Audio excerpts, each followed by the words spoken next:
I love you guys. Dance off, bro. I have the high ground. Expecto Patronum! 39 days, 20 people, 1 survivor.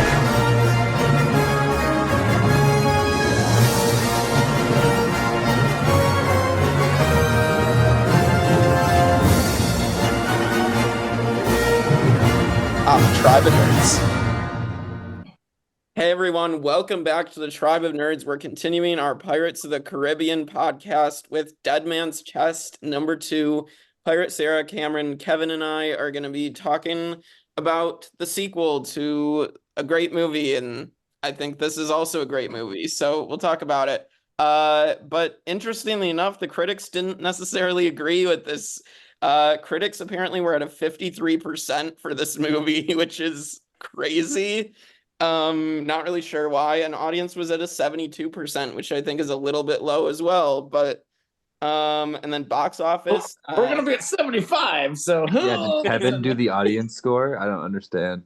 Yeah. So yeah, he was old enough at the time too. We were all children. Yeah, we were. Box office it got over $1 billion. It was one of the highest grossing movies of Didn't I read too that it was the fastest movie to get to $1 billion at the time? Yes, at the time, yes. And it was Disney's highest grossing movie until Toy Story 3 later that year, or 4 years later. Then it got nominated 4 times for the Academy Awards, and it won Best Visual Effects. So, which is well deserved in my opinion, because these effects look amazing, as we will get into. Yeah, agreed. Yeah, fantastic film. Yeah, so let's get into it with our impressions of Dead Man's Chest. So what are your guys' thoughts? Sara? No, I want to hear from Kevin first since he hasn't seen it. I want to hear what he has to say first. I don't want him cheating off my answers. Okay, Kevin, you can go first. Listen, I watched it originally. I had no idea what was happening the first time. I had a better idea what was happening this time. I still had to look up Wikipedia, which is why I knew the thing about the $1 billion. Because I still was like, what is going on? Did he say the Wikipedia? Like the Wikipedia page. I'm 98% sure he said the Wikipedia. The Wikipedia page, yes. Okay, yeah. No, okay, Boomer, sure. It's so nice when you think that I'm only a boomer. That's so sweet of you. So yeah, it's a little gobbledygook for me. It's a little like, let's go to the place and do the thing, and then the other thing, some things just like the cages they were hanging in were made from bones of the other crew members, but bones aren't that big, and there's not that many. Like the wheel. What was going? They were riding the wheel. That was so ridiculous. Like, I love the wheel scene, but it's just like, I don't know. It was still fun. Like, I'm not hating it. I'm just like, what? Watch. And for a moment, they had the balls to kill off Jack Sparrow. And then, immediately, they go to the swamp, go back to Swampland, and we see that Barbossa comes back to life, so anybody can come back to life. So, they had the balls to kill him for, this swamp. No, not everybody can come back to life. Jack Sparrow could only come back to life because he was a pirate lord, and he had one of the 9 pieces of 8, so they had to go get it back. And he was in Davy Jones' locker, so not everybody. Spoilers. Okay, well, let's get next one. I don't know what she's saying. Pirates, okay? I don't know what she's saying, girl, I am living in my best Trinity the Tug voice. I don't know what any of that means. Okay, well, let's talk about when we get to it. Sara, your impressions of the film. Oh, I hate Kevin.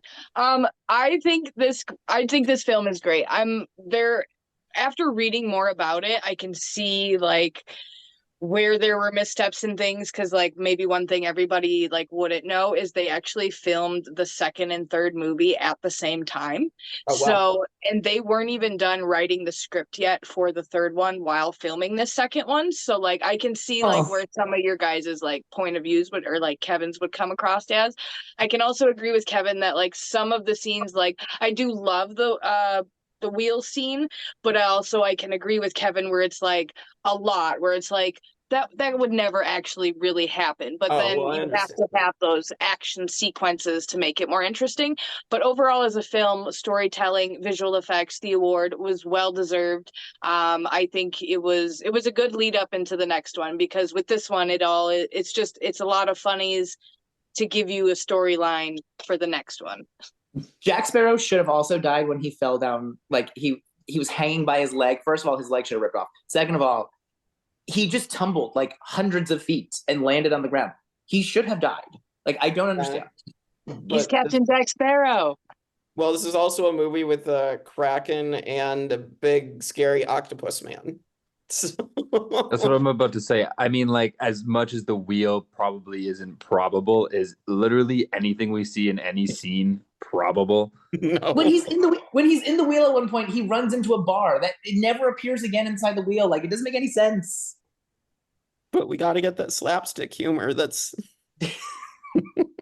I don't hate it. I did enjoy it, but like I'm like, what? Go on. Watching Cameron. this Sorry, one, I didn't mean to interrupt you. I love you. Watching this one, I definitely thought some of these scenes were in the next one. And it feels like a pipe dream for anybody who's like a really big pirate person, because they just shove everything into this that anybody could ever fantasize about a pirate experience. You know, you have the Kraken, you have Davy Jones, you have Barbossa again, the Black Pearl, the fighting, Don't forget the good sword fighting too, multiple times. You have them rolling down in a cage, you have them rolling down in a wheel, you have like all that kind of humor. They're trying to eat Jack Sparrow. I mean, it's all good. Like, I don't think there's something not to eat in every scene, but yeah, it is just, it's kind of a clusterfuck of pirate shenanigans. The Black Pearl is completely beached, and when the tide came in, it was going to take 6 people to get it back out to like. They are pirate legends. I was gonna say, Black Pearl is no other more ship. of a question we should ask Will. You know. Just had issues. It's fine. It's fine, guys.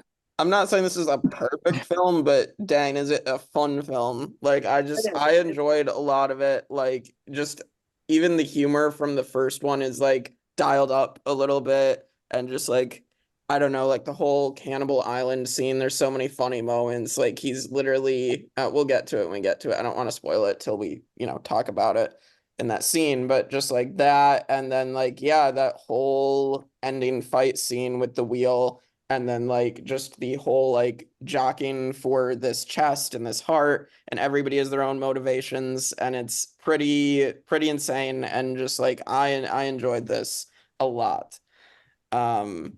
So, but we will get into it. I mean, Sarah, did you want to kind of touch on some of the like interesting facts about this movie, or did you just want to touch on those as we go? Yeah, I'll bring up some of them as we go. But one interesting fact I would like to bring up is that my team beat Kevin last night in trivia. It was great. All right. Also there was a Team Cameron there that lost too, but Yeah, you were? I know. Team Cameron came in at distant third. Did you leave like halfway through or what? I did. I had to.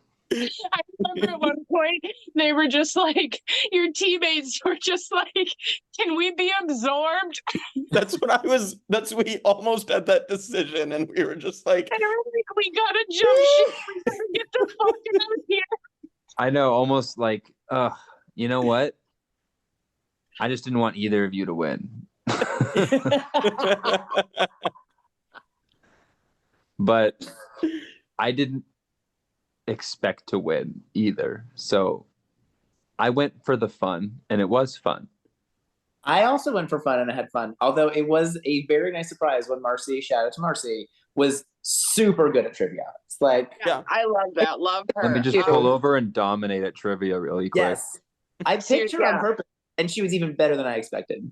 Yeah. Yeah. Well, let's get back. I was stuck between Marcy and Paige that round, but I knew with Paige being so confident in her new era, I knew I needed that because I knew Matt was confident in the back half. So, and you guys are saying I was there for fun. I fucking wasn't. I was there to win. So, Wow, what a surprise. Sarah doesn't know how to treat her friends. no idea. That's why I have none. All right, well, let's get back to Pirates.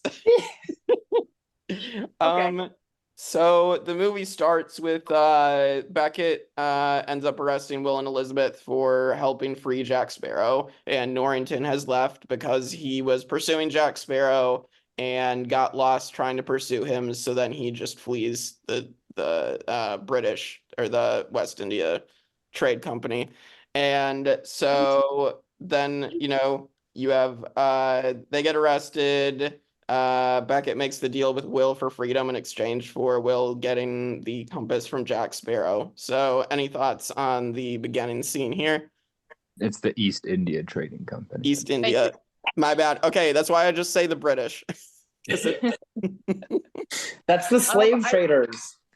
I will say, I guess one of my interesting facts is like the East India Company was like a real thing, and they did brand pirates. They didn't brand them on their forearms though, they would brand them on their foreheads. So it was obviously a lot more noticeable. And then the compass that Jack Sparrow has in the first one, you don't really ever kind of see it up close. But in this movie, they actually added like the red arrow. So that way it was one more aesthetically pleasing, but not only that, in a lot of the close-up shots where it's kind of going kind of like wonky, they needed to do it in like a certain way, so they put that red actual arrow in there and then like a magnet underneath and then some sort of like system from over here that they could like pull it to like where they needed to go in the shot. So oh wow, fun. Oh, they did it Practical practically. effects are so much better. Yeah, They would absolutely CGI that now. yep, they There'd would. be no compass. Yeah, They would then just that have was empty- actually one thing I was going to get into later. The director of this movie, a quote he kind of had that the whole crew knew was that CGI is not a verb. That like so many people are like, we could just CGI it, we can just CGI it, and there's no point to unless it's absolutely necessary, So that's one thing that I did like about this movie is that they didn't overdo it. Like even the wheel scene, that was all, they were really strapped into a wheel and they shot it over and over and over again. So That's incredible. yeah. That's incredible. Any other thoughts on this beginning scene of Beckett coming in? And I'm sure we'll talk more about him the rest of this podcast and next week as well. So as I was like, I think I'm supposed to know who that character is, and I do not. He's the little short king, like in the beginning, like, when she like Kira goes in there and holds the gun to him and she's like cocks it and he's like, I'm listening intently. he's a manipulative guy. Yeah. All the British characters are all wearing the same outfit. They all look the same to me. So I was like, I'm sure that I'm supposed to know who this one is. I'm sure I'm supposed to know. I don't. Evan, you were there when like Parliament was invented. So like, how does this not make sense to you? I was busy in the colonies. Okay, I was not in the Caribbean. To be fair, when I started the movie and they introduced his character, they like kind of talked about him like we should have recognized him from the first movie. They're like, That's "Oh, true. you're this person," blah blah blah blah, and I was like, "Okay." Like I literally paused it and Googled like this, like Beckett in the first movie, and nothing came out. I was like, they said it like he would have been there, and I would have been already introduced to him. Like, do a little quick backstory if you need a to. little hard. Like, he's the new Norrington. That's it. You're to accept it. He's worse than him. Here it is. Like, kinda. he did do great in the role and stuff. Like, he was convincing that, like, to be evil. Yes, Kevin, go ahead. Hi. I have a question. So she's supposed to be marrying Will that day. Yes. She's sitting alone in the rain. Everything's ruined. Why? Was she not going to marry Will? Was like, what was happening? I don't understand. I think she was all messed up. Wait, because that was in the beginning. So that was before he got fed to the Kraken. Correct. So, yes, this is at the very start when they're about to. The very start of the movie. It's raining. I couldn't explain. I do not remember that. I think here, you know what? I'll put some logic to it. Okay. Thanks, it's Cameron. already a rainy day. They don't care. They're so in love. They're going to get married regardless. It did not However, Elizabeth sees that the East India Trading Company pulling up. You know, like you can see these boats from a very far distance as they pull up to your shore, and then they start raiding the village and go up to her. So she probably watched this for like 2 hours before they really pulled up, you know? So she was ready and sad already. Probably knowing they coming for her boy Will, and Will's like, I ain't gonna run because I'm dressed nice as fuck. You know? That's too much work for me to do myself. Nope. Yeah, Right. well, But I you just know, did it when for you. rains, it's supposed to mean like your marriage is like bound to last kind of thing. So I wonder if that was at all thought about when they did that, or if that was just like really to set the kind of thing. Yeah. And then from this, we also get Jack's second iconic entrance. You have the crows pecking prisoners' eyes out and everything, and then you have Jack shooting his way out of the coffin, which is just another iconic paddling it to land. Like, Right, then he uses it as a rowboat. That was hilarious. Yeah. Intense for a Disney movie opening. Like again, Yes. this is a Disney movie. Yes. You know, right. incredible.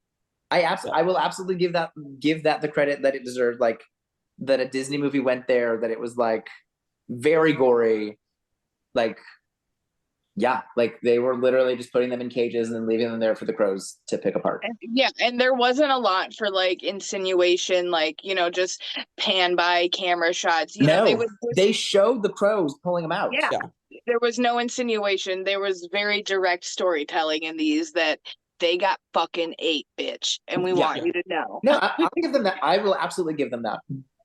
That place seems like it could have had a fun story behind it, though. Yeah. But like also looking for the bright good side, epic like, entrance, I guess, for Mr. Sparrow. Yeah. After his first one, it's hard to top the original coming down on the sinking boat, right? Yeah, that was iconic. But paddling with the with the leg in the coffin is just so good. Complications, Gibbs.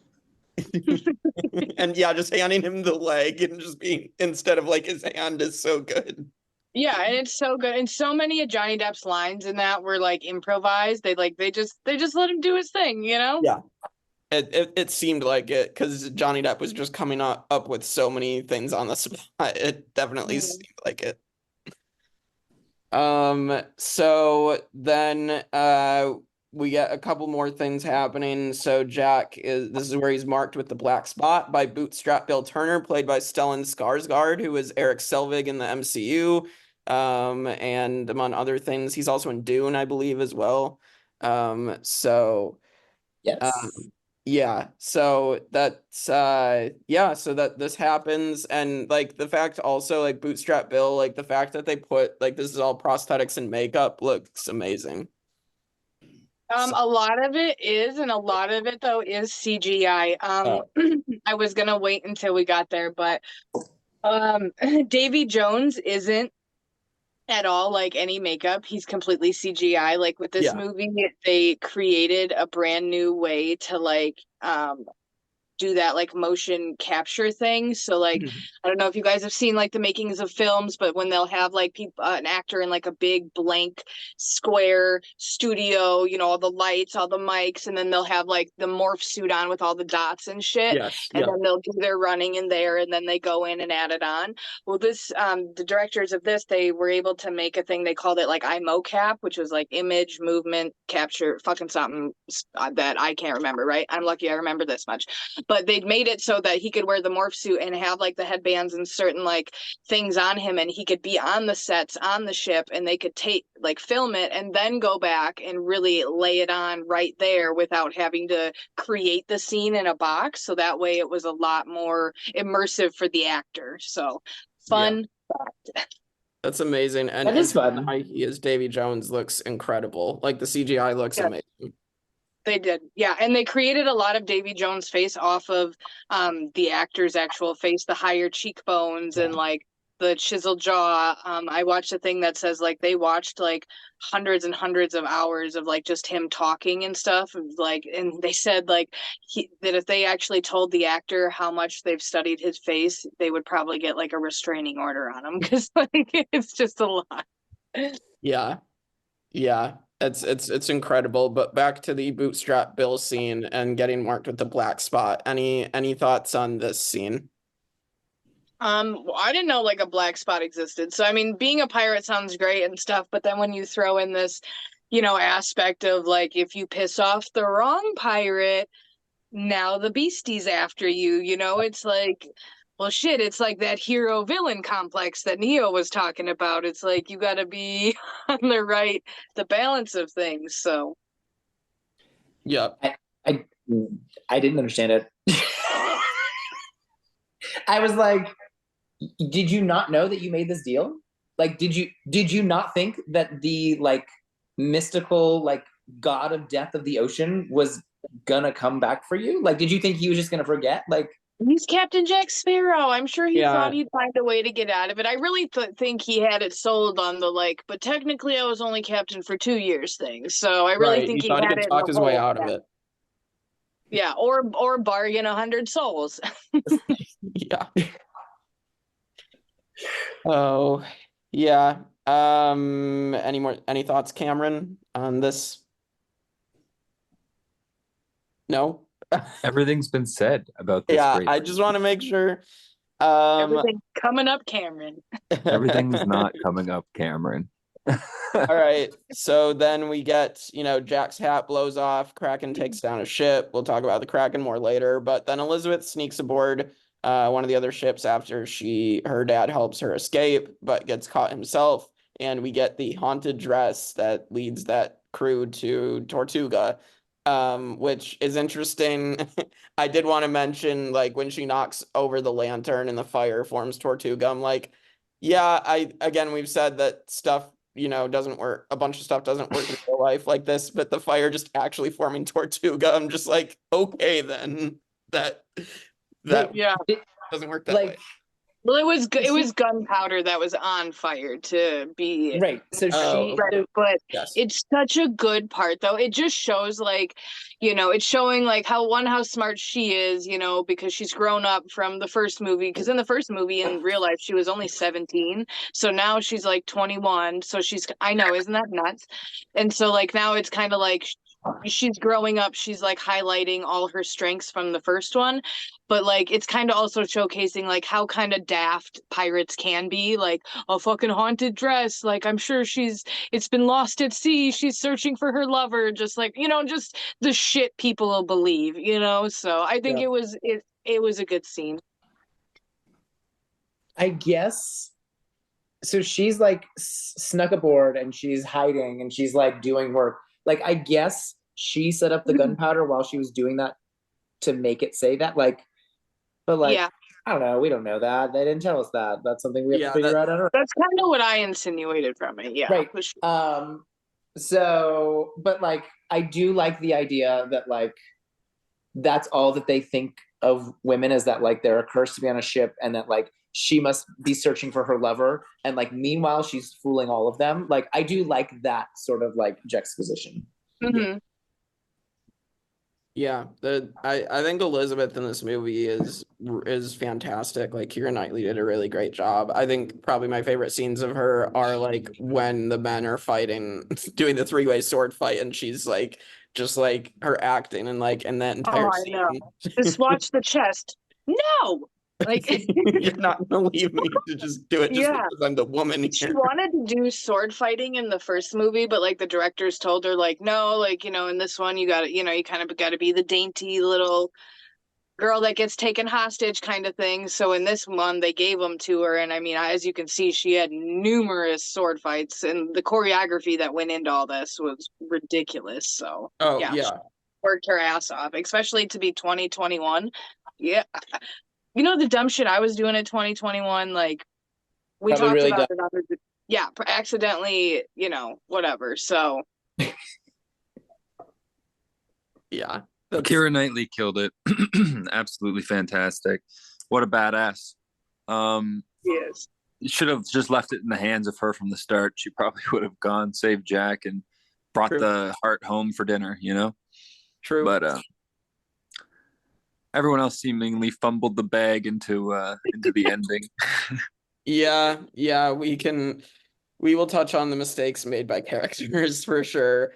So, I mean, I guess we can talk about it later. So, like, yeah, because her motivation is like to save everyone, but Will's changes from saving her to saving his dad? Question mark. Well, he didn't know his dad was like alive. Right. Well, He not didn't- alive. Is he alive? Well, because I guess what does she really need to be saved from? You know, like he's a prisoner on this shit. Like I guess like it's kind of just the hero complex. Like he's in a bad spot, he just can't help himself. You know what I mean? Right. Well, like because he was like he went to go get it to secure her safety so that she wasn't killed by the British. She wasn't put to death. But then it kind of shifts to like, but now he wants to save his dad. And it's a little messy. I mean, get your shit together, Will. This is why you're gonna die in the next movie. I know. I'm like, this is why you end up you can't see her but once every 10 years. Like you fucked yourself. And the way he does not care. Like when we're jumping ahead, but like when he is playing the dice game and he's just ready to throw it all, lose his soul just to know where the key is like a little extra risky. Yeah. William. It was strategic though, because the captain would never let someone outbid him or bid higher. Like, you know what I mean? Like it was done smart. But Yeah. Well, yeah, so we'll get there in a minute. captain's always gotta have the biggest dick. I still don't understand Pirates, Liars, Dice. I don't get it. All right. Oh Well, my I God, sent a video Cameron fully is explaining here. it. yeah, Cameron Cam, is here. Cam He can is explain it. You want me to explain Liar's Dice? Listen, like- I we can watched do the it video. when we get there. Or is Yeah, that now? let's get. There There's a now. couple more things to get to, and then we will get to Liar's Dice. All right. Awesome. Let's talk about Cannibal Island. Like this whole sequence is like really fun. Just like Jack being like having all the like the eyes painted on him and like on his eyelids is really, really funny. Yeah, and that's a just, good scene. like- Fun fact about that makeup. Sorry guys with my Yeah. annoyance, but they actually didn't have that eye makeup planned until like the day of shooting. Like the director came and just told them like, oh, like could you just paint like a bug on his nose with like some eyes, and then so that she did it, and they made it look so realistic that they had him do it like on his eyelids too, and then they do that pan around shot where like for a second you actually think that those are his eyes. So that was very well done, and it was done at the last minute, so pretty neat. Cool. it's really cool. So then like you have them in the cage and like swinging. And my favorite moment is like Jack's trying to escape and he does the thing where he like runs into a couple of the other cannibals and he's like he has the paprika and he just puts it on his armpits as like seasoning. Like that's funny. And then of course like the fruit, like the kebab where he has the fruit on both sides, and that's where he goes tries to do the pole vault. Yeah, I've been watching this movie on like on and off, like on repeat on and off for like a week now just to get ready and stuff like that. And me and my kids we've just randomly we'll be like Baliki, like Baliki. Yeah, we are very immature over here. I like to imagine that only Jack was just he was just making it up and everybody else there didn't know and they would just also rumble random things and just scream whatever he screamed. That's what I was thinking too. I feel like my mom and dad were asking me like, is he just saying random stuff? I'm just like, probably, but yeah, I'm not sure. He went there and convinced them that he was a spirit come back and a god, that they had to eat him somehow. Well, he They released probably this could show them the black spot or something, and that's kind of like a cursed looking thing, you know. He'd be like, "I'm a god." Yeah. Right. A fun thing about that scene is that necklace that Jack has on. That's the toes. It's all, like the toes. That was specifically Johnny Depp's idea. He was just like, I want a toe necklace. So then they had to go and cast mold a bunch of toes, and like there's actually like hairs punched into him and stuff. Just like such a Johnny Depp thing. Like I want. And he literally takes a bite of one. Yeah. That I think it's the same thing. The scepter that Jack has that kind of looks like a giant feather duster, you know what I mean? One of Johnny Depp's friends was coming to visit him on set, and Johnny Depp liked it so much that he wanted to use it in the movies. So, and the director like okayed it, so they had like another 3 of them made, and so that prop was never even originally meant to be in the movie. It was just by happenstance. His friend came to see him, so. I like that some of the like crazy cannibals on the island are wearing like the curls clearly from like other Yes. ships that have Oh, crashed yes. Yeah, there because one of them been was wearing eaten. one of the powdered wigs. Yeah. Yes. Good. I love it. Yeah, that was funny. Very dark, very funny. I liked it.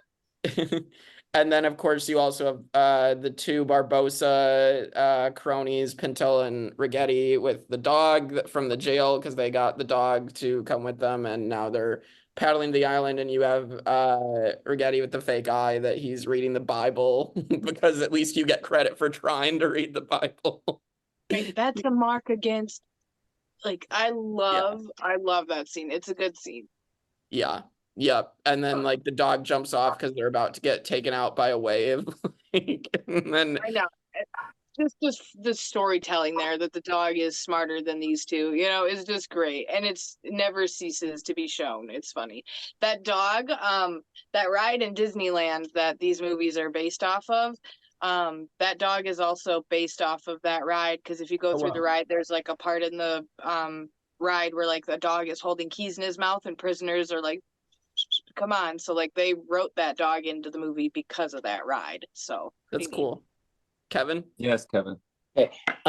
Does the dog ever come back? Because didn't they leave him on Cannibal Island? Well, so he was, because there is a post-credit scene in this, and I guess there's a post-credit scene in every pirate movie. We forgot to mention that Jack the Monkey gets recursed by taking one of the Aztec coins at the end of the That's why he's cursed again. Okay. Yes, that's why he's cursed again. So that makes sense now. And then this one, the dog is like being the new god of like the cannibals, but he does come back in the 3rd one because someone comes and gets the dog from that island. Why? I did not see these post-credit scenes. Yeah, you're too old. We know you fell asleep halfway through and it took No, you. I got to the credits and I was like, I'm not watching credits. Click. Yeah, because like the MCU popularized post-credit scenes and whatnot. Nobody like remembers that movies did it before then. So like it not as often obviously, but like the Pirates movies did them, and definitely some other movies did them. So Note to self, go back and watch those. Or don't, whatever. I mean, I just rewatched them on YouTube before this anyways, because I didn't sit through the credits either. But in this case, so after the Cannibal Island, we also have the Tia Dalma. They go see Tia Dalma and in the swamp, and you get like Jack revealing to the rest of the crew that he has the black spot. And then like they have to get the 99 souls, or no, they know where to find Davy Jones, right? That's first, and then it's the 99 souls in Tortuga. Yeah. So this is the they get from Tia Dalma where to locate Davy Jones. So any thoughts on this? I did not understand what was happening. Of course. Of course not. I just love him. I didn't get it. I just love your honesty. I don't fucking get it. I was like, who is this lady? Why hasn't she showered in forever? What's She has so many pets. Like she needs a housekeeper for right? She needs a housekeeper and she needs running water because this is not working out for her. Well, she is freaking Calypso, so They didn't call her that. How did I know that? well, that's in the 3rd one. So You guys are just spoiling everything for Kevin. I'm trying to keep my mouth shut. well, he's not even if we say it now, he's not going to understand. Next week when we do the podcast, it'll be the same comment. I don't get what's going on. I told you I did not get this the first time. When I watched it this time, I had to look. I was literally on Wikipedia like, what is happening? And Wikipedia also doesn't have it like in movie order sequentially. It has it like kind of like in character order, which was also throwing me off. It was not very helpful. Listen, it's fine. I don't hate it. I would overall give it a fresh tomato, but like I hate it. Oh my god. Well, I think it's a good scene. I liked the darkness of it. I just love the whole look, an undead monkey. Yeah. Just Yeah, like they found it's Jack just such one. a powerful thing because like I know it's dead and I know it's not real, but still like me, I'm just like, huh, fuck, just don't do it. But I did have some in that scene where Jack, like, you can kind of see him, like, Tia Dalma has like a bowl of rings kind of sitting out, Mm. and he kind of takes one of his off, puts it down, and then he's like, nah, but I want to keep mine too. True pirate. It's like just the little things like that. And like I know with his rings, I know that Jack wears 4 rings in this movie and the next one, and each of them have like a special story. So there's like the one from Tia Dalma's, and then there's one that Johnny Depp just wanted to have a random ring and have a story with it, that it was from a lady that he had sexed while his wife or while her husband was like off doing something, and that like he took it off the mantle as he was walking out the door. So like typical Johnny Depp shit, right? And the other one was a replica of a ring that's Johnny Depp's friend's that's 2,400 years old. And so it was like from around that period. So they had like a replica made of it. And then since the movie, like shortly after, the real ring was stolen. So Wow. yeah, insane. And like I mean that, yeah, intense. And then the other ring, his last one, is a blue one, like a oval shaped one, and it was Johnny's from the 80s when he did a Rolling Stone magazine cover. Rolling Stone magazine, because a lot of Johnny Depp, when he like took the part of Jack Sparrow, he envisioned Keith Richards, because he said pirates to me are like 1980s rock stars, which is in his mind Keith Richards. And so that's why in the next one Keith Richards is brought on as to play Jack's dad. Yeah. Okay. Oh. Makes sense. Well, because at one of them, don't they also bring in Paul McCartney? That I would have to double check. I just know I the Keith Richards one. believe Paul McCartney comes in like the 4th or the 5th one, but I'm glad you enjoy this movie so much. I did. I watched a 5-hour DVD commentary infomercial thing on it, so I am just a book of bullshit right now. no, but to go back to like Jack wanting He wore rings? Jack? Yes. He was wearing rings? To Jack wanting to like keep his own stuff, and like remember when like she gives him the jar of dirt, he's like, it's just a jar of dirt. She's like, I can take it back. He's like, no, my jar of dirt. Right. Then it helps. And obviously she's gonna make the trade for the monkey. No, she's freaking harboring Barbosa upstairs. He's up there like, you brought my monkey back to me. And he has Aztec gold. Give me my monkey. Yeah. Fun thing with Barbosa being up there, they didn't tell the rest of the actors that Barbosa was coming back, and so when it happened, like those reactions are like genuine because they didn't know he was coming back. So wasn't there rumors that they thought it was going to be Zoe Saldana's character from the first one?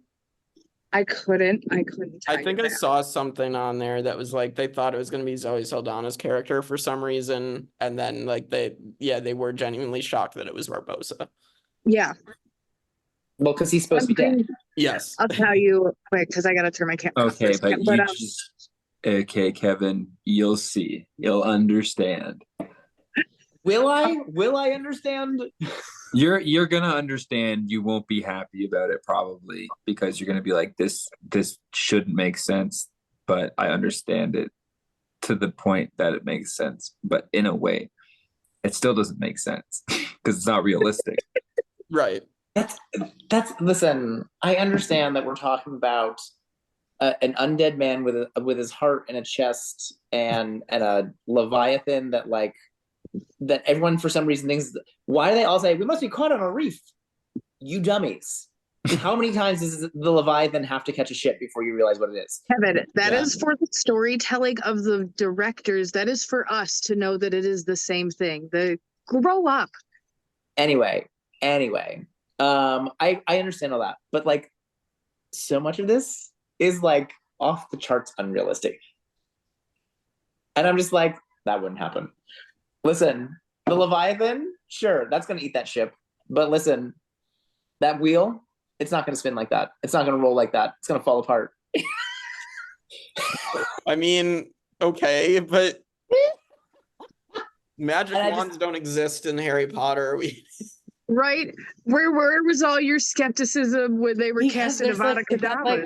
that makes sense that like That's the wizards thumbnail and right witches there. use wands, and so like some of the like lore behind it seems a little silly to me, but like it makes sense that like they consistently all have, you know, wands. But like that wheel should not stay together in any world, right? Like if it is weak enough that when it rolls over Johnny Depp's head, that his head goes through it and then he's stuck in it, it should not stay together to roll across the island.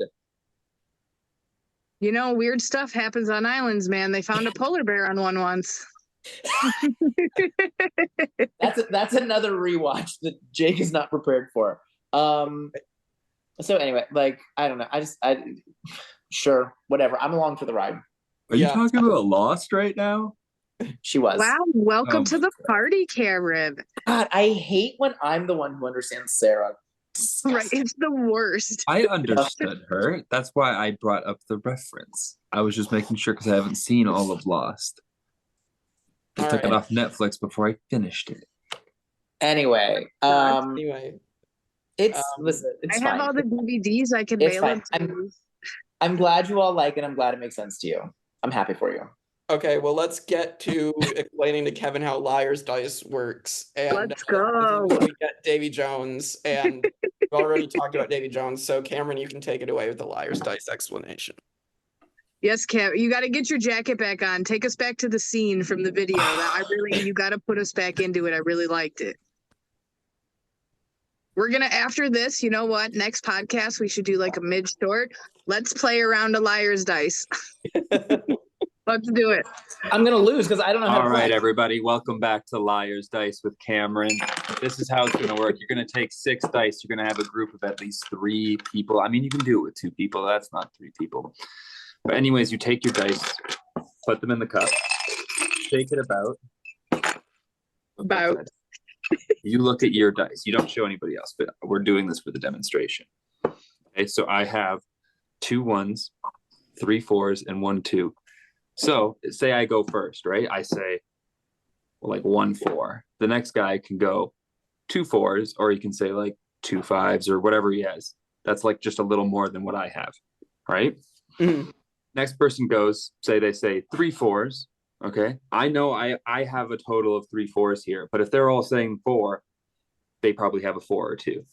So it's about trying to like call the other person's bluff, you know? So you try and drive it up. You'll say like, oh, 5 4s. But if they have a couple and they think you have a couple, they'll keep going until you like, but I could also have no 4s at all. And I'm just saying it because I know once the number gets high enough, I can just say bluff. And then like everybody reveals, and it's the total amount of dice at the table that count for the total. So you count all of them. So okay, you have 3 4s right now. Yes. Okay, so you said 1 4. Now it's my turn, and I have 2 4s. So if I say 3 4s, then if you call bluff, who's out? We count all of them at the table. So since there would be more than 3 4s on the table, because you have like 2 and I have 3, I would lose a dice because I was wrong about the bluff. There was more, like there was like the total maximum at least. So, but you can also call spot on if you think that's the exact number of that number on the table. So why would you ever lie? Because you have to, because like they could be lying. But if you're gonna be out for saying 1, and I'm not, but it was my turn, right? Like so, like if I get out because I say there's 3 4s, right? There's 3 of them, but you now know that there's not, and so then you call me, and I'm wrong, so I'm out. That makes sense. But if you just lie and then you call me out, but you lose a dice, like why would you ever lie? No, because if like you're not lying to get yourself, but you're lying to get them out. I don't understand this game. We're gonna add lots of things about this movie that I do not understand. I guess it's a little tough, but It's basically you lose a dice every time you're wrong about something, but you can lie from the very start. But the risk is that they can call you out, but the reward is you can call them out if you have the information, kind of thing. Perfect. Even though Kevin still doesn't understand, but Yeah, all Kevin understands is shuffleboard. Yeah, but like you can also get lucky and get like all sixes, right? And so nobody's gonna believe you that you have all sixes. Like you can be honest, and people still won't believe you, you know. But then you start taking a risk once you start saying numbers that you don't know you have, but you have to assume that these people have them, or you call them out. It's me, you, and Jake because we're leaving Sarah out because I don't want to play with her. So. Yeah. Oh, because you're scared, Potter. You go. You have 3 4s. You say you only have 1. I say, so you say 1 4. And I say, oh, I look at mine, I have 2 4s. I say, oh, okay, there must be 3. Mm-hmm. Because he has 1 and I have 2. So I'm going to say 3 4s. Now, Jake also has 2. So he says, oh, if he has 2 and he has 1, there must be 5 total. Right? Right. He says 5 4s. I don't understand who's out. This doesn't make sense. You keep going until someone calls someone else out. So then it comes back to you, and you can say, actually, there's 6 4s. Yeah, and then that ends my turn. Because now you're saying you have 2, you. and we're like, shit, how many are there? Exactly. So you're like doing the math in your head of how many could there realistically be. And at this point, you're like, okay, he's saying 7 4s. Is there really 7 4s? Or do I say 8 and then I get called out because I'm not sure if there's actually 8, or do I call him out? So now you just said there's 6. Now I don't believe you because now I've probably caught you in a lie. So I call your bluff. Yes. And then everybody raises their cups, and then you count the total max. If there's not 6, I lose the dice because you called me on my bluff. If there's 6 or more, you lose a dice for calling me out and being wrong. So then why am I out? Because you called me on a bluff that wasn't a bluff. But there would actually be 7 4s, and you lied. So why am I out? No, you're not. I'm saying I would have lost the dice there because you were right. There's not that many. I'm saying if there is 6 or more at the time of you calling me out, then you would lose the dice. But there wasn't, so I lose one. So you say there's 6, and I say, oh, I just caught you in a lie. So I call your bluff. Now we all reveal, and it turns out that there's 7 because you actually double lied, and you actually had 3. So it's 2 and 2 and 3. So there's 7. So yeah, if you called me out if I said 6 and you're like there's not 6 and we raise and there's 7, you lose a dice because there's 6 or more on the table. That's a stupid game. Stupid game. But you can also call spot on if you think it's exactly accurate, and then the other people. But now if I know that you're lying, but you don't know if I'm lying. I just caught you. You don't know what Jake has, and you don't know what I have, so it could actually be that many. So you just got to keep going. But you can also switch the number of dice that you're saying. Like you could just jump from 4s to 6s if you want, but it just has to add up 2 more. This is a stupid game. Go on. All right. Well, anyway, so then Bootstrap Bill saves Will, steps in and lies to get himself, caught and save Will from, an eternity of servitude. And I didn't understand the game. I did understand that that's what he was doing. Yes. And again, like I said before, like Will's crazy because Will was just going to lose the game on purpose just to know where the key was. But like, bro, what are you going to do once you know where the key is? Because you're going to be in indentured servitude for the remainder of the days. Like what's your get out of this plan? He doesn't have one. Mm-hmm. Also, why is he like the only human on said ship? Like we've seen Davy Jones recruit other people that aren't sea beastie yet kind of thing. But everyone who's on the ship is always sea beastie. So why wasn't he immediately kind of converted or killed to be part of the ship, part of the crew? So I thought that what had happened was right. So okay, I so thought where are all the other recruits? Well, I think the newer ones would probably be like at the bottom of the ship because like usually like the higher up people get to be on the ship dictating things, running the cannons, drawing the lines, raising the colors kind of thing. I think the newer ones would probably be down in like the galley, maybe cooking, kind of thing. Mm-hmm. Okay, so my thought on this too, because I was sitting there, I was like, why isn't he turning into a sea creature? but I thought that it was because he didn't actually owe Davy Jones, right? Like he wasn't actually supposed to be on the ship. So I thought that's what it was. Like he was supposed to be Jack. And so like when Jack sent him there, he didn't know what he was like, the debt that he was paying. And so like it didn't, like Davy Jones didn't accept it. You know what I mean? That's how I thought it was working for this movie. One thing I want to bring up that's kind of related, but like loosely, is the fact Bootstrap Bill is even part of this, you know, is because of what happened on the Black Pearl after Jack's mutiny, Right. You know, and like Barbossa and the crew literally taped his feet with like bricks or something and shot him out of a cannon. But since of the Aztec gold, he couldn't die. Like that's pretty hardcore for that crew that we met, you know? Yeah. And again, for a Disney movie to reiterate like that he was unable to die, unable to move, like that's dark for Disney. Yeah. Right. The water was so much pressure that he couldn't do anything and he was just stuck there. Yeah. Well, that was dark.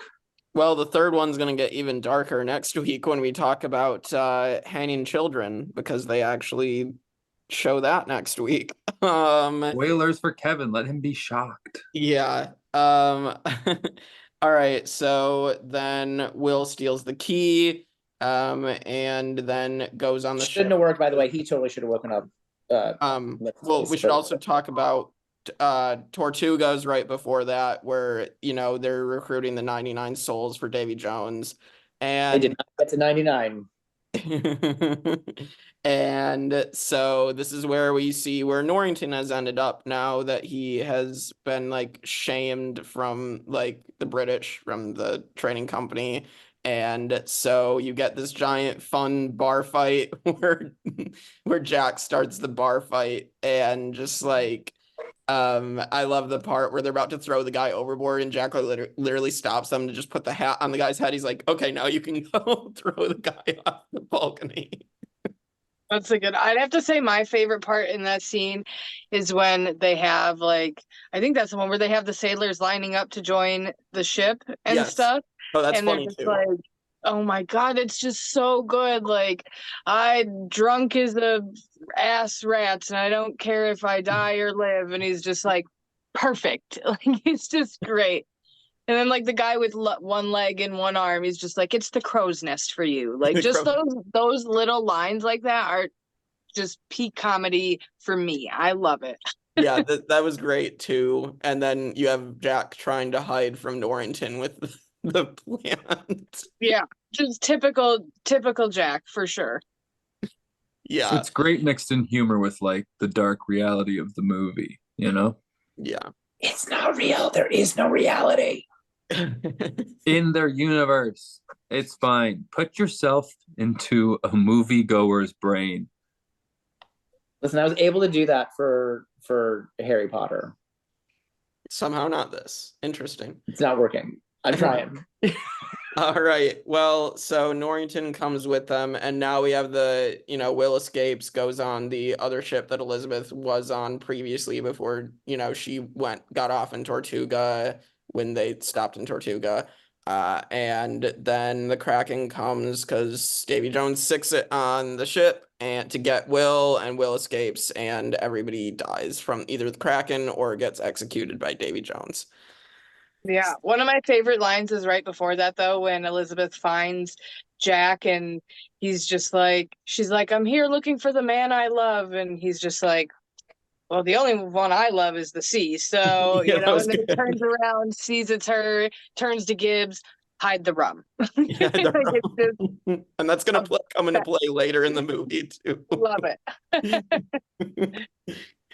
Yeah, it's just really good. Any more thoughts on Tortuga and Norrington here, or are we going to cover Norrington more shortly? Yeah, him and his story will play out soon, but can always say good thing about the wenches. Love me a good wench. Well, you are one, so thank you. I think this life is better for Norrington anyway, right? Better than Prude Norrington. Life is always better on the dark side. Yeah, I mean, you know, I think he, you know, I understand why he thinks, you know, everything went to shit because like he's literally, you know, in squalor right now. But like, you know, with what ends up happening, He's in squalor, but he's still trying to wear that stupid blue coat. Like, bro, get some new clothes. You'll feel better. Bro, that's probably all he has. yeah. You could probably sell that coat. There's probably some pirates who would take it, even dirty like that. All right. So then we get to the island where the chest and the heart are, and we get the great three-way sword fight and the big battle. Davy Jones' men come. Pintel and Rigetti have their own like motivations for just wanting the chest for like money, and just like, you know, this is just such a great scene. Keira Knightley's great acting, and just like, again, all the big set pieces, as ridiculous as the wheel scene is, I just enjoy it, and the build up to the Pirates music playing in the background. It just it's just a wonderful scene. It is. It's good. Fun thing about this is like when the people were picking like where they wanted to shoot that scene where the three were kind of fighting, because it kind of had to be exactly what it was. You know what I mean? It had to be aesthetically pleasing, you know, with the background and stuff. So what they chose is great, but the place that they ended up choosing, like that little barge, little sand area that they're all kind of on, it's not all sand. A lot of it is like regurgitated, digested coral from fish. And so when they were on it, they would be sinking down to like their like by their knees kind of. You can see it in the film. They're kind of all sloshing. Yeah. And it's because it's like it's not really compact. And that little barge that they have, they didn't know it until after they picked it, already started setting up kind of thing that part would flood, or like the tide would come in. So like half the day it would be all covered in water. So they could only shoot at certain times. So yeah, fun fact. So they ended up, and with a lot of these scenes, like with the water, because I mean, the water down there is so unpredictable. Like even if it's just sloshing a little bit, they had to cease filming. So they ended up building like a huge holding tank out there so that they could have their ships in it and get their own stuff done. But there was many times there was a hurricane, and I think they had to evacuate the ships. They had to, you know, hurricanes would come in and like blew holes and stuff. So they had to rebuild things. Like it was not an easy task, like filming this movie by any means. Right. This is why they CGI everything now. Yeah. And that's why it's shit. Yeah, I can't argue with that. This looks so much better than movies do 20 years later, which is ridiculous. But I just know Jake's gonna pick a thumbnail from the last minute.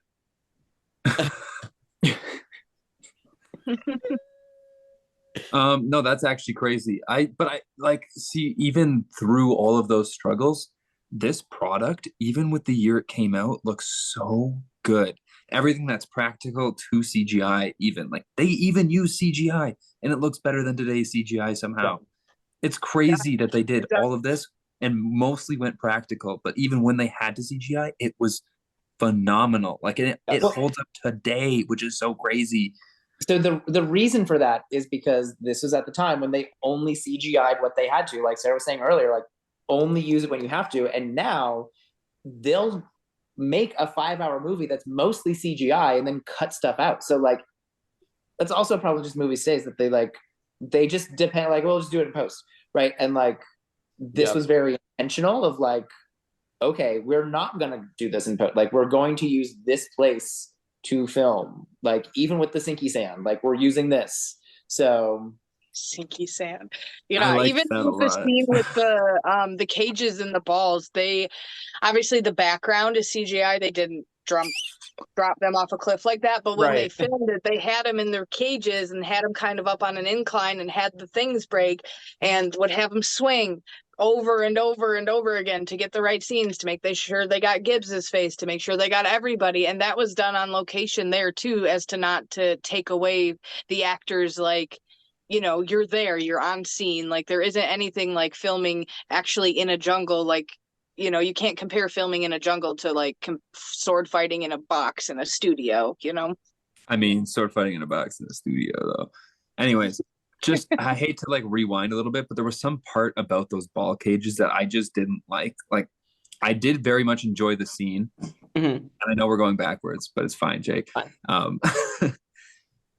I swear I remember them talking about wanting to swing the cages, but when I was watching the movie, it cuts from them just talking about the bones, and when it cuts back, they're already swinging back. Yeah, and forth. I was a little confused with the editing there, I will admit, because like I thought that too, honestly, and they just over. Good idea, but why didn't we see any scene of you talking about wanting to do it or start doing it? Like you kind of cut in, and it seems like that's where they maybe like cut a minute scene to make up for time or something. Yeah, I mean, my issue was, what are they hanging from? A really strong rope. It's well, not back strong hair enough. from Jack Sparrow. Doesn't make any sense. Anyway, But also, has this crew not been working enough together to not want to just both climb up? Why are you racing? You're I on the don't same think team. so. Guys joined as well. They didn't like. Yeah, I was gonna say they were just at port. They just got a bunch of new people. I mean, even like not to jump way ahead, but in other movies, like you just kind of get what you can get on ships. You know what I mean? Like you might have 6 of your own guys, but you have a captain guy that's got 8 of his own. He doesn't have enough to make a full ship, so you both kind of like come together. You know, that's kind of where the Barbossa and Jack thing comes in. They're both think they're the captain of the ship. You know. And any of those guys would listen to like either of them, depending on what it was. Yeah. Yes, Captain there are Sarah. no rules. Got it. All right. So I'm surprised, Sarah, if you're not in the full Jack Sparrow cosplay by the last movie. I have plans. Don't worry. Okay, Oh, wonderful. all right. So then, like, any other funny scenes? I do recall, obviously, the guy with the hermit crab head who has to tell his body to move, and like his body goes running into a tree, and it's that's a tree. Yeah, that was hilarious to me. And then his head is a hermit crab. So that poor guy really drew the short straw on turning into a sea beast. Everyone gets like a cool hammerhead or pufferfish. Poor guy can't even keep his head on. Unlucky that was draw. Sad, yeah. I mean, probably shouldn't have made a deal with Davy Jones. I don't have to tell you. I mean, that is, Even it is a good SpongeBob point. has made a deal with Davy Jones. Don't do this. Oh my goodness. Are we really bringing that into this? Wow. Yes. Oh, we're bringing that here. We're bringing it here. Watch through of the Snakes SpongeBob and ladders SquarePants anytime movie you want. confirmed. What'd you say, Jake? Sorry. Watch through of the SpongeBob SquarePants movie confirmed for the podcast. Let's do it for sure. I am a goofy goober, 100%. No, Kevin's gonna come at us with, I just don't believe that David Hasselhoff could swim that fast. Like, get the fuck out of here. There's fish fighting on his asshole.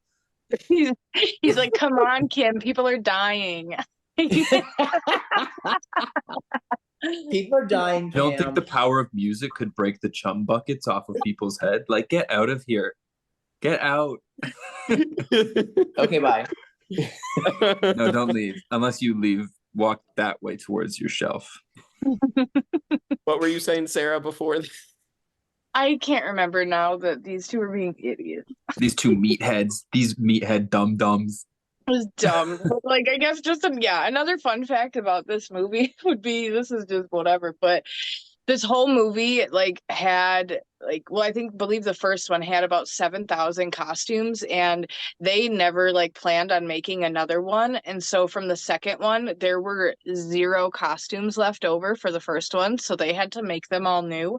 And even down to on Jack's his jacket, kind of underneath you see almost like a red dingy white kind of sash, if you look at his outfit, you know what I'm talking about. It's kind of just a piece of thing that hangs off, but it was specifically made in Turkey, I believe. They got it during the first one, and since everything was gone, whatever, they wanted everything to be so authentic that they ended up sending some people to Turkey to find the people that wove this cloth and commission them to make another 100 yards so they wouldn't run out. So fun stuff.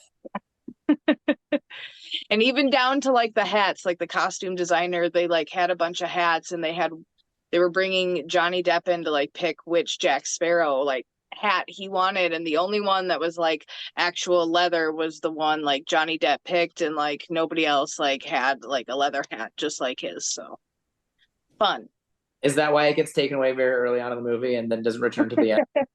Yeah. Even stuff like in the first one, in the first one you'll notice like a lot of the rum bottles they had were like bulb shape or onion shaped, but in this one they moved to like more traditional rum kind of looking bottles. Just little things you'll notice, and I did that's not notice. what you learn after watching 5 hours of the documentary DVD thing. All right. Well, now we get to Norrington steals the letters signed by King George to get his position back and the heart, of course. And this is, of course, where we get the iconic jar. I've got a jar of dirt scene. So this is just. Mine. I've got my thump. And So you'll never funny. guess what's inside it. Here, I'll show you. It's for you, Kevin. If it was for me, there'd be a vote for me in there. So. It's so good. No, that's in my treasure chest here. That's in my Davy Jones treasure chest. Prove it, pull the vote out. My 2 votes for you. I know you've written them down in real life. Show them to me. I did. I don't know where they are. Show me the money. I'll bring them next time when we open the chest. She like burns the outside of the pages so they look more authentic. Laser engraven, yes. So So then, what were the letters? Were the letters of pardon for Will and Elizabeth? yes, or so the letters of Marque, I believe they're called, signed by King George, and yeah, they were supposed to pardon whoever got them like signed, and so yeah, it was to pardon Will and Elizabeth, but Norrington took them, and so he was completely pardoned from not being able to keep They don't them. have a name on them. You just get to show up with a letter, and then anybody can still. Well, technically, they were supposed to be, they were signed by the king, but then that Beckett guy, they also needed to have his seal on them. Yeah. So, I mean, it was like a 2-step authenticity. What the fuck am I trying to Yeah, Authentication. and it was like Thank you. Elizabeth's dad also had them like signed or something like that. Like he Yeah. still had word with the king, or like their name still meant something to the king, so that's why he was going to sign them too. Right. But if they're letters for Will and Elizabeth, why do they work for Norrington? Well, There was he was more just letters in there. Yeah, was and like the he whole was letter just book. taking them. Because Okay. I mean, it also is a good way to, like we said, bring him back. It gives him a storyline. It gives him like a direction, and it did help the story just having him be like that third person in the sword fight. That third, I think it was good. Stop Yeah. it! Will you stop it? All right. So then we get the attack We of have the a 3-person Kraken. sword fest right now. We get the attack on the Kraken. Kraken is the Black Pearl. And so this is where Jack, of course, has the sacrifice. So again, the CGI looks great for 20 years ago on the Kraken. Like, Yeah, 420. all right. Well, any thoughts on the Kraken and like Jack sacrificing himself here? He He didn't did not sacrifice him. sacrifice himself. Elizabeth Well, chained him to the boat so that that's so true. Kraken would leave them alone. That wasn't a sacrifice. Yeah, that's. I mean, he still went out like a badass, but he didn't choose to go out like a badass. That's He true. wasn't like, I'll He was sacrifice straight myself up so gonna you won't leave him go. on the ship. In Yeah. his He little was like- rowboat, he was like, "Fuck you for He'd a come good back. He was like, oh, the Like, pre-roll I wants feel to like that's you trying to defend me. Like, well, I mean, he went back. Well, we kind of Well, get both then- sides of Jack Sparrow here, like the heroic side, but also like the fearful side that he'll just kind of tuck and run. But then he comes back and has kind of like an epic standoff with the gun, saves Yeah. the day, Yeah, but then Definitely. another epic And- standoff jumping into the Kraken's mouth.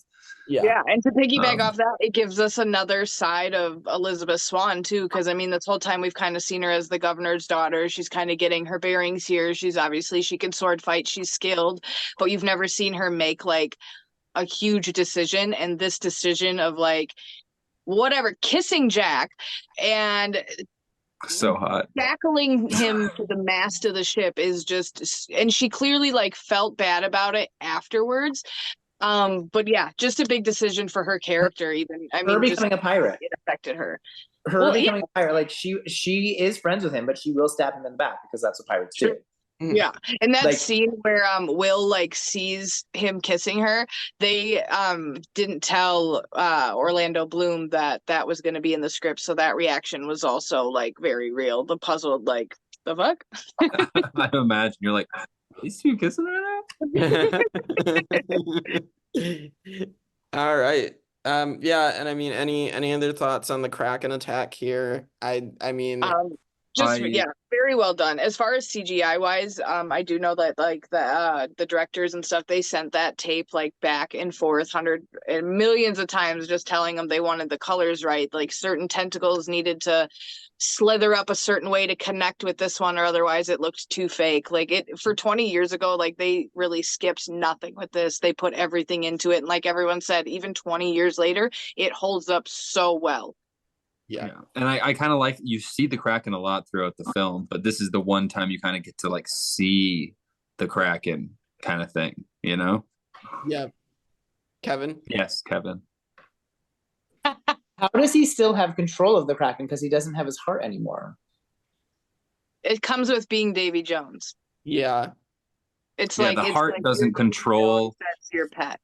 Yeah, But the the heart, heart- doesn't control the Kraken, but whoever holds the heart controls Davy Jones, who controls the Kraken. Yes. And so that comes into play in the third one as well, because Davy Jones. Yeah, he's hurting now. Wait till the next one. Like No, okay, so Kevin, I say told you. I could just warned you. stab your like Davy Jones's heart and then he would die. So he doesn't want to die, so he will just do what I say, and I control the Kraken and his shit basically because he's my slave now. right, you literally are holding Cool. Okay. life in the palm of your Other question that we skipped. tiny hands. How does Will get from being like in that opening in that mouth in the front of the ship? Right? He's hiding out there. Okay. So he goes from there. The ship dives underwater because they're all sea creatures. And he just appears on the beach. Why am I'm having a brain fart right now. I cannot remember. He hid on the ship to get closer to the island, and then he Yes. did show up at the beach for the sword fight. Great swimmer. Yeah. Sea turtles, mate. That's all I can Yeah, say. he said sea turtle. Ugh, it did lead to that line, so I guess that's fine. But like the sea turtles were a lie too. Yeah. But that's the fun part of it. But yeah, like they literally show you in this movie that what's his face brings the heart to Beckett. So like Yes. kind of setting you up for the fact that Beckett is now in control of the Flying Dutchman. Yeah. Right. But Poor Kevin. okay. I mean, I'm gonna watch the next one, sure. Oh, the next one's so good. I actually really like the next one a lot. Yeah. There's I'm already lost, Cameron. I know. It's gonna open. You're gonna be like, what? What does this have to do with Pirates of the Caribbean right now? I swear. But it's so good. It doesn't We should matter. do next one. We should just do a live react. Why don't we just watch it all together? Yeah. we could do a live react if we really We want. could do a live react where we really watch it together and then like still do a review of it. You know what I mean? Yeah. We could do it that way. We could Yeah, do that'd be fun. Poor Kevin's gonna get just. Can we pause for a second? What the fuck? All right, we need to have this on group play so I can hit pause and we can all pause at the same time. Yes, we could do that. And then like, okay, what? Yeah, we can do I'm gonna it explain that way. Liar's Dice again. Pause. All right. What just happened? So yeah, set up for World's End. Barbossa's back. Beckett's in power.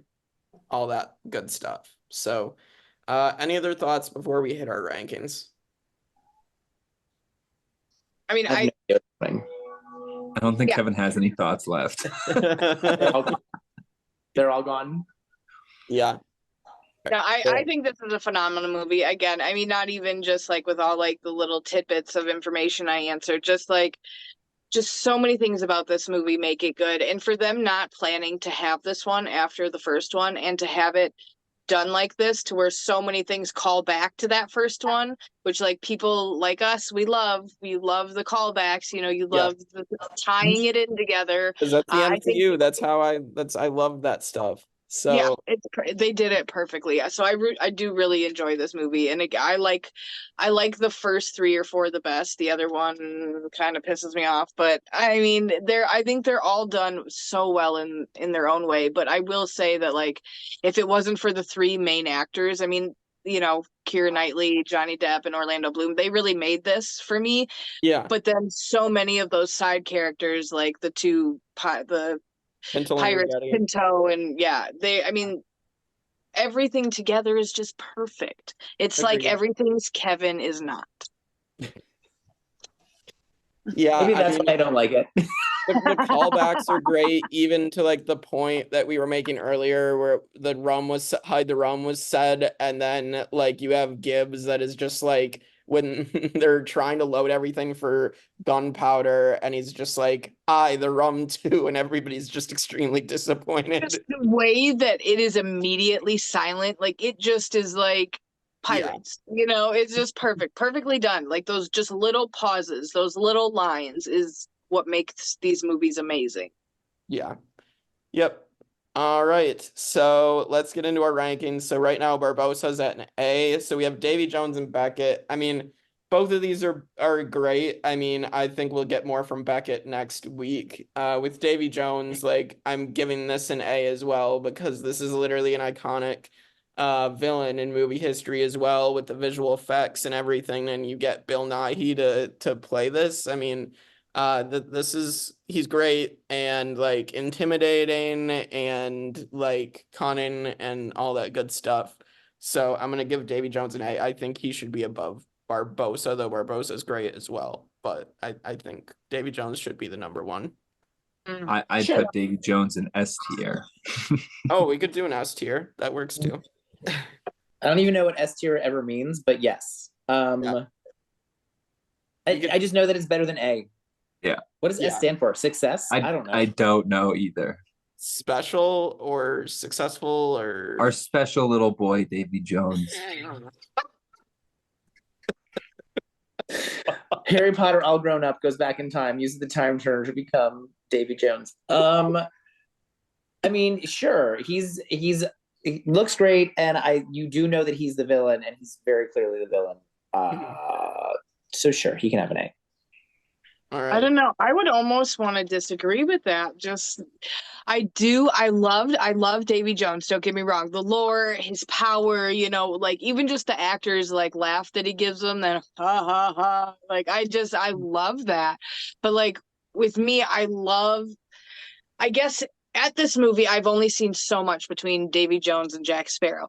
I've seen so much now between like Barbosa and Jack and their history and their like frenemy friendship. So like if I had to pick between those in that aspect, I would put Barbosa higher, you know, but like only by 1, like, you know, like a millisecond, only because of the storytelling thus far.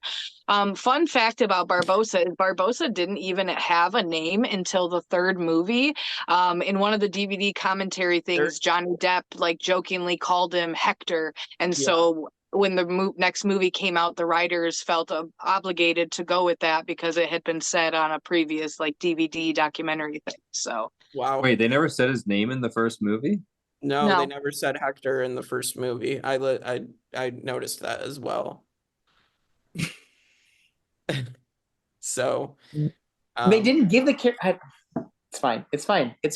Listen, because we only needed to call him Barbosa. Right. Characters don't need names. Characters don't need names. It's fine, guys. Just throw it all together. It'll be fine. Fix it in post. just give him a name in post. Name him in post. Yeah. Good talk. We'll just call him Gabler. You're just trying to make me angry now. Hey, I mean, he's not the worst winner if Q wins. Are you talking shit on Gabler? Because I'll murder you for Gabler. Gabler is better than Ben. So guys, listen, I just had to sit here. All right, I'm sorry to open this Pandora's box. I had to go through this entire podcast about this movie I didn't understand, and now you're gonna make me talk about Gabler and Q. I'm sorry. No. Sorry. No. Okay, well, we can talk about that off recording if we want to bring that up. It's like, just shut the fuck up. All right. Jake's like, I have to watch this in post. So what are we giving Davy Jones? So Cam and I gave him an S. I guess that Kevin gave him an A. Sarah, looks like you're giving it like an A- or something. You guys are fucking me up with the S thing. I don't fucking know what that means. So yeah, I would just put him above Barbosa. Then we could drop Barbosa to a B if that makes it better for you, Sarah. No, I want I think Barbosa's an A tier, higher than. Yeah, I would think Barbosa would be A, and like to me, Davy Jones would be like an A- plus. You know, like just like right below. That's Barbosa. not a thing. Okay, well, yeah. So like, can we go on like a 100% scale level? I would say so. Like, my thing would just be like, listen, he and Barbosa, do they have the history? Yes, but like he and Barbosa are like sword fighting in a cave. Yeah. Davy Jones is sicking a Leviathan on multiple people, like multiple ships. Like the damage that he does is so much greater, and he's therefore a much bigger risk. I understand what you're saying. Killing recruits, slitting their throats, and throwing them to Davy Jones' locker like they're nothing, you know? I mean, I get it. So are we ranking him as like a villain then? Yeah. Or what are we? Yeah, we're doing villains. Okay. Yeah. Okay, I didn't know if we were just doing characters. So yeah, as a villain, I guess he would go above Barbosa. But if I had to correlate it with Jack Sparrow, like the frenemy, like within the trio, I would put Barbosa ahead of that. So sure, that makes sense. As a character, Barbosa is probably better, but like okay, good. I just didn't know what. Yeah, sorry. We don't like Barbosa. We don't. But all right, and then Beckett, I feel like we probably should open this up more next week because I think we're gonna get more into Beckett next week. I didn't even know his name until this podcast started. So well, no, we can still rank Beckett because we still he was a big part of this movie.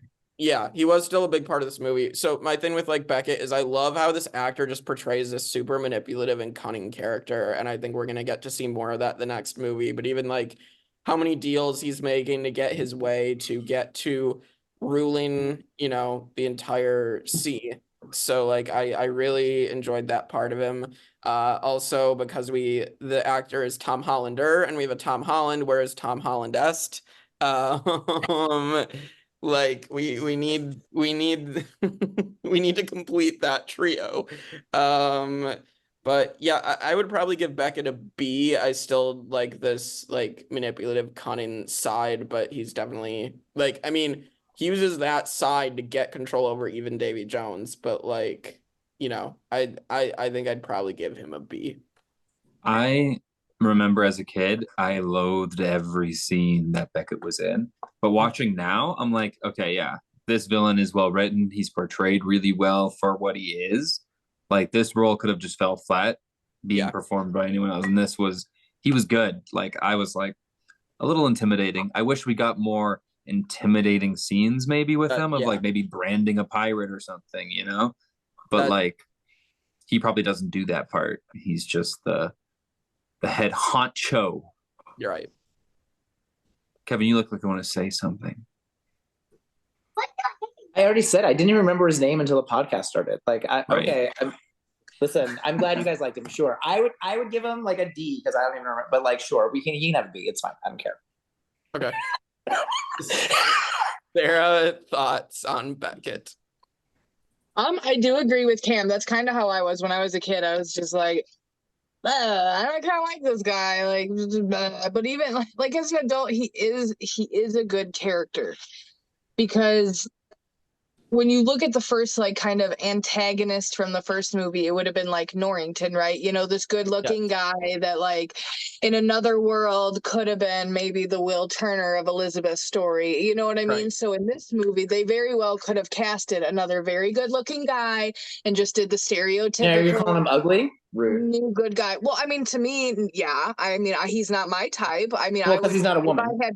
If I had to pick between the two, I think Norrington's more handsome. So like, I think in this way they maybe downplayed his looks a little bit to bring up like how evil he was, kind of thing. So you focused on that and not introducing like a new hot character, kind of thing. I don't know. I guess that's where I think about it as. But as far as a villain, as an adult now, I do like him. He's very menacing. He's very, very much like Davy Jones, where he's going to do what he needs to get done to get what he wants. And as a villain, I appreciate that. Did we put Norrington as a villain the first time? We did not. So we could add Norrington to this list if we wanted to as well. I at least remember his name. I would put him above the other one. What are Sure, you throw him fucking above Beckett. The blue coats. Beckett is more villainous than Norrington That's what I'm was. saying. but, like- You guys are crazy. Listen, you guys put him wherever you want He's him. hot. I don't. Is he? I don't. They're blue coats. I don't even know. It was more of like a brown coat by the time we saw him in this movie, but Let me look these people up. You keep talking. I'm gonna look these characters up. all right, put him below Beckett, Jake. Do Okay, it. so Put him we're in doing C tier. Yeah, so we're doing Davy Jones, Barbosa, Beckett, and Norrington in that order. Yeah, and the monkey. That's good for me. All right, 3 Beckett. Does the Kraken count? I mean, if we want to put the Kraken, I mean, it is like a major antagonist for this movie in terms of like destroying everything. The Kraken's catching bodies left and right, you know? Yeah, I mean, it has a very high body count, kill count. I like But how so you were does Kevin. uncomfortable saying body count. It's almost like that time you said ultimate daddy. Oh my God, Jake saying ultimate daddy. All right, well, He's like, I wish you wouldn't have said that on here. Thank you. no, it's fine. All right, so let's move on to our movie rankings. Curse of the Black Pearl as an A currently. I mean, I would give Dead Man's Chest an A as well. This is my favorite of the entire Pirate series. I really, not that I did like the first one, of course, but this one just like, to me, it took everything that worked about the first one. It made it bigger and honestly better in my opinion. So yeah, I would put this above Curse of the Black Pearl for me personally. I would also put it above Curse of the Black Pearl because to me, this is the Infinity War and the next one's the end game kind of True. clusterfuck, you know, of it all coming together to blow up.